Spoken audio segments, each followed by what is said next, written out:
All right. So the question today is, what are the side effects of a keto diet? I got this the other day. Someone asked me, keto's different. I hear about keto, this ketosis thing. My body like burns fat from my fat cells or my fat storage. Like, what are the side effects of keto? Why is keto different? And I get this question a lot. And so this article is meant to answer not just about keto, but what are the effects of all types of diets? Okay, what are the types of all types of diets? So it's just important that we kind of recognize all these diets have the same thing in common. I wanted to share this photo right here. If you're listening to the podcast, I'm going to read the photo. The means equal the ends. What you focus on grows. And what these sayings mean is that weight obsession and dieting cannot lead to good, lasting results. And that's the effect of dieting. Whether you're on keto, whether you're on low carb, whether you're on any sort of diet. Because look at, let's just go to the research. Let's just go to the research. So this next photo is by John Hopkins. And if you hear clicking, that's me on my mouse, me on my computer keypad. I forgot my mouse today. I'm in the library. That's why if you're watching the video, this is a bright green background. But let's look at John Hopkins. So in 2015, John Hopkins, the famous hospital program, you can see the highlighted text. They reviewed thousands of studies and found sparse evidence for long-term benefits of commercial weight loss programs. So when most people, when they hear that, they either nod their head vigorously in agreement or they have a blank face on their head. So let me redo that real quick. Few commercial weight loss programs show evidence of effectiveness. That's from thousands of studies.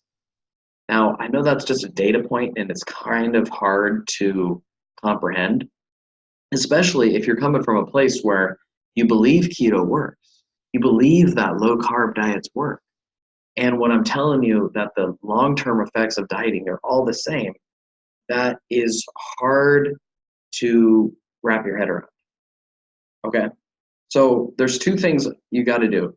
First, I'm not here to destroy all commercial weight loss programs. If you really believe in them, that's great. But here's the key thing. I want to reach someone who believes in keto. This is why I'm making this message. I want to reach someone right now who believes in keto or another long-term diet, yet this person has not seen results from dieting.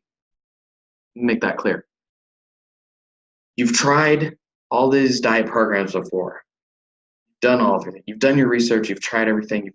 You've researched it all. You've tried all these programs, yet your weight is not where you want it to be. And in fact, your trust levels with yourself are at an all-time low.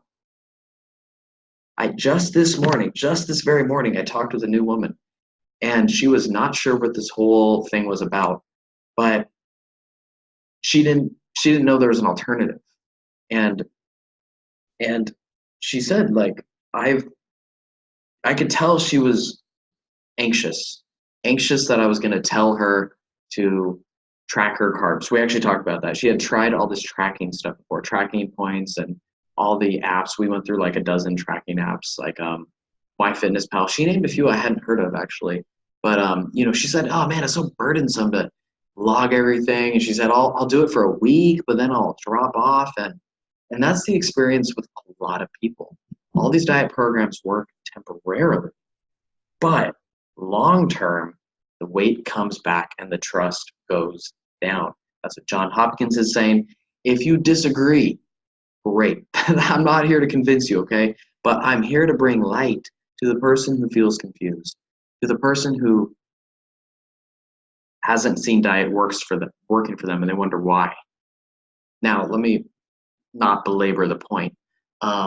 I want to, in this article, not only just tell you what the long-term research of every diet thing is, but I also want to share with you the side effects of dieting, right? You deserve to know the scientific research behind dieting.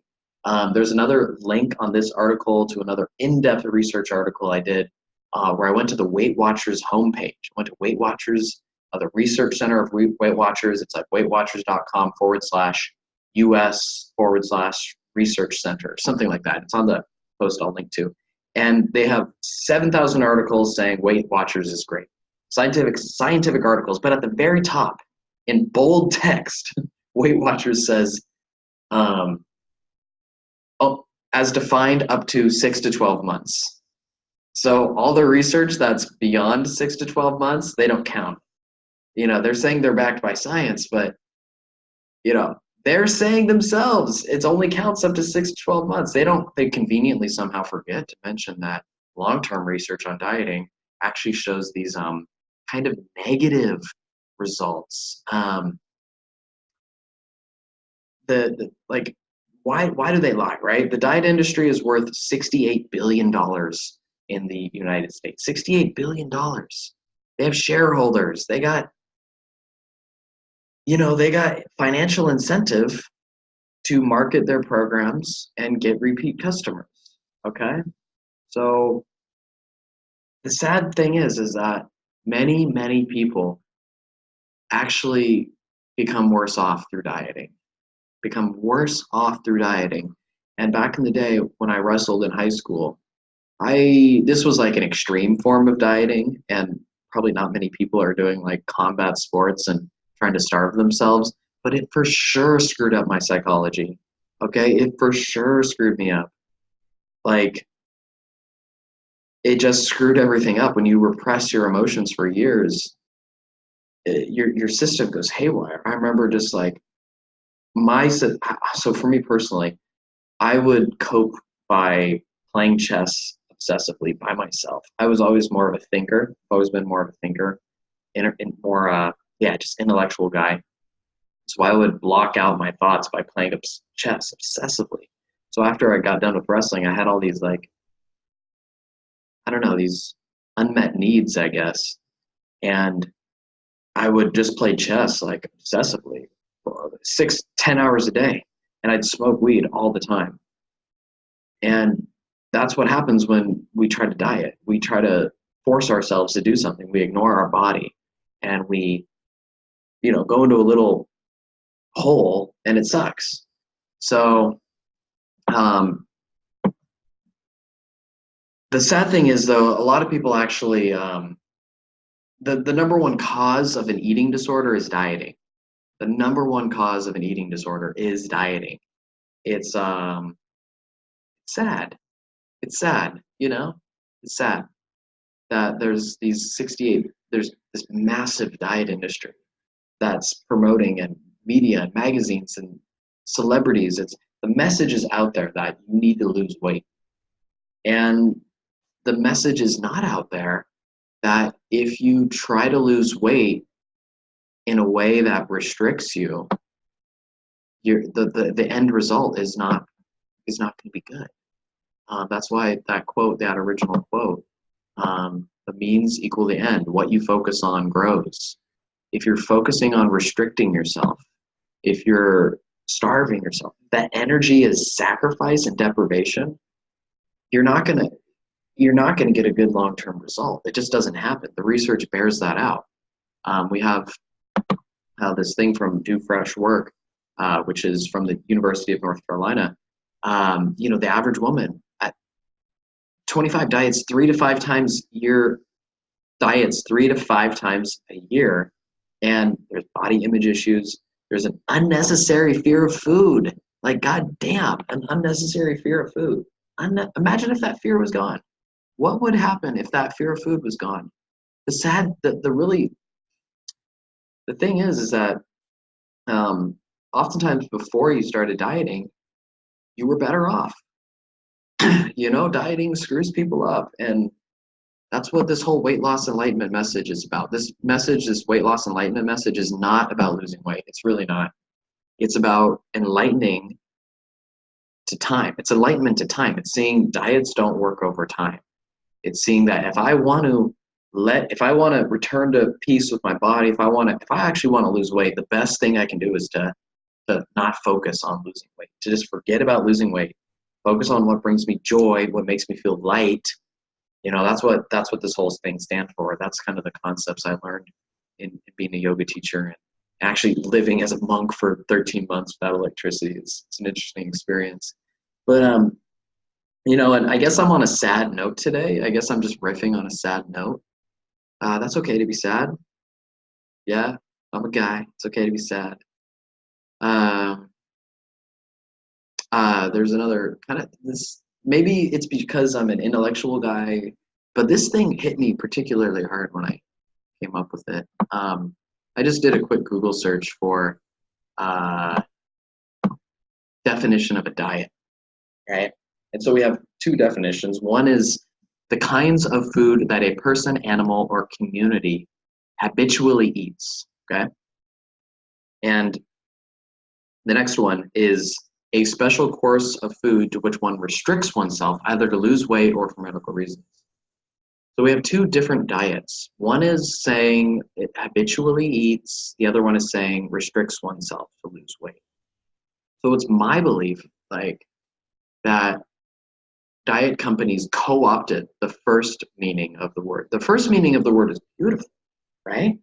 The kinds of food that a person or animal or community habitually eats. Sustenance, nourishment, these are all synonyms. A regular occupation or series of activities in which one participates. It's a positive sounding tone. And I believe that weight loss companies spread all this ignorance, and that ignorance changed our meaning of the word diet to mean the second meaning, which is a special course of food that one restricts oneself to lose weight. I'm going on a diet. Fasting, abstinence, crash diet, dietary program, dietary regimen. They aim to be slimmer by following a diet, the desire to be thin. It's sad that we had this beautiful word, diet, lifestyle, and now we turned it into this weird perverted thing that is dieting today. And also, the freaking weight loss companies, guess what? Their programs are the exact same thing since whenever they started coming out with these. But now they're saying it's a lifestyle program. Like diets, everyone knows that diets, there's something funky about them, right? They don't quite work. They might backfire. People are suspicious of diets. So the weight loss companies, now they're saying lifestyle, which to me, this is what twists me the wrong way, is lifestyle is the first definition of diet. If you look at that first definition of diet, the kinds of food that a person or animal or community habitually eats, that's lifestyle. It's lifestyle. So weight loss companies, now they're promoting lifestyle, not diet, but the methods are still the same. Short-term, repeat customer, eat this, don't eat that. No talk about psychology or emotions, none. Just pisses me off. Okay, rant over. Rant over, I guess. That's all I got right now. Download the Intuitive Eating Guide. It's on the website, weightlossenlightenment.com. I appreciate you. Thanks for sharing me your stories. The more and more I connect with people who are scared, who fear, like the woman earlier this morning, she saw, first time meeting, saw me as an authority figure. I could tell, like a doctor, and there's fear in her eyes that I would say, well, looks like you need to lose some weight. Let me check your blood pressure. Oh yeah, it's high. Okay.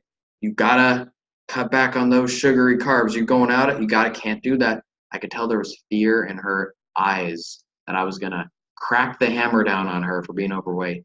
And it fuels me up when I am able to be like, yeah, no. If you want to track weight, you can. You don't have to. This is not about losing weight. Forget about losing weight. It's about It's about you being happy in your body. It's about you learning to listen to your body as you eat and as you exercise, and learning to respect your body's messages, learning how to have positive experiences with food and exercise so that you rebuild your trust. It's about learning to let go of all these crap that people have told you, that you need to lose weight, that you need to push yourself super hard, that you need to do all these things. It's not about that. And, you know, I like seeing the person as a human being. Like I can tell there's a fear there. And I just, I don't know, I feel for it, I guess. Yeah. Anyways, oh, I'm getting all emotional now. Oh, that's okay. See, it's okay. Um, okay, this is kind of a rant. I don't know. I'm kind of having fun just recording this. Holler if you resonate. All right. Peace.